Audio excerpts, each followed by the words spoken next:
वजह से सेमीकंडक्टर पे भारत बहुत लगातार तेजी से काम एक उसमें सर जोड़ दूं, वही मैं खोज रहा था, तो आर्टिफिशियल इंटेलिजेंस, 6G, 5G पे हम लोग काम कर रहे हैं, 6G, quantum computing, sustainable mining, critical mineral, space और लाइफ साइंसेज।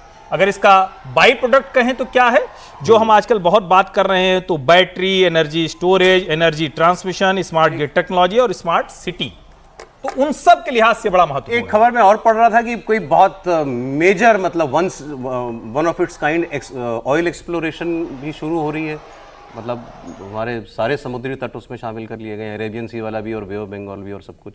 नहीं, उसकी तो खोज मतलब वो तो मेरे ख्याल से ऑनगोइंग प्रोसेस है, अगर उसकी आप बात कर रहे हो तो पहले से ही भारत सरकार उसमें कुछ नया चर्चा में आया था कि भाई कहीं नहीं, वो चूंकि दरअसल है क्या कि हमारा जो अंडमान निकोबार वाला एरिया है, हाँ, उसको पेट्रोलियम मिनिस्टर हरदीप पुरी जी ने कहा था अगर वो सफल हो जाए, क्योंकि होता क्या कहीं एक तो पहले मिल गया तो आप उसको खोज के निकालें और कितनी क्षमता है। हरदीप पुरी जी ने कहा था अगर हम उसको एक्सप्लोर कर ले गए तो हमारी सारी ऊर्जा जरूरतें पूरी हो जाएंगी, जो हम पश्चिम एशिया की तरफ जाते हैं वो जरूरतें हमको यहीं से पूरी हो जाएंगी, लेकिन वो बहुत लॉन्ग टर्म प्रोसेस है। मैं जयराम रमेश जी को देख रहा हूं, कांग्रेस पार्टी लगातार वो अंडमान निकोबार का जो प्रोजेक्ट, सैन्य प्रोजेक्ट है शुरू हुआ है, उस पर वो चिट्ठी पे चिट्ठी लिख रहे हैं भारत सरकार को, ये नहीं होना चाहिए। देखिए अब किसके लिए काम कर रहे हैं मुझे तो समझ में नहीं आ रहा है कि किसके लिए काम कर रहे हैं। भारत जो जल डमरू मध्य है वो वहाँ से 700 किलोमीटर की दूरी पर है। यही वाला हॉर्मुज वाला? नहीं, सॉरी, जो अपना नजदीक स्ट्रेट ऑफ मलक्का है, स्ट्रेट ऑफ मलक्का, जो स्ट्रेट ऑफ मलक्का है वो 700 किलोमीटर की दूरी पर है। चाइना से वो 1100 किलोमीटर की दूरी पर है। आने वाले दिनों में बहुत बहुत बड़ा ये ट्रेडमार्क है स्ट्रेट ऑफ मलक्का।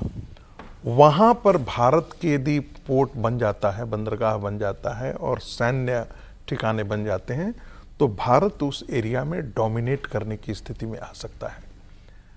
अब स्वाभाविक है कि जब ऐसी चीज़ें होती हैं तो थोड़ी बहुत जो है मैरिन लाइफ वगैरह सब डिस्टर्ब होते हैं। राहुल गांधी गए थे वहां, सोनिया गांधी ने इस पर आर्टिकल लिखा, लेकिन मुझे ये समझ में नहीं आ रहा है कि ये देश को ये किसके लिए काम कर रहे हैं, किन लोगों के लिए काम? इकोलॉजी कहते हैं, इकोलॉजी बचाने के लिए आपको वहीं पर जाने के लिए जरूरत है। या आपको हम कहते हैं कोई भी पॉलिसी, पब्लिक पॉलिसी हम करते हैं तो प्रॉस एंड कॉन्स के बीच में हम मैथमेटिक्स करते हैं और देखते हैं कि इससे हमारा कितना घाटा हो रहा है और इससे हमारा कितना नुकसान हो रहा है। ये आज का विषय नहीं था, मुझे ये बहुत जरूरी चर्चा संयोगवश आ गई। ग्रेटर निकोबार परियोजना 1 लाख करोड़ की। पहली बात तो पहला ट्राई सर्विसेज कमांड सेंटर बनेगा वहां, यानी तीनों सेनाओं का।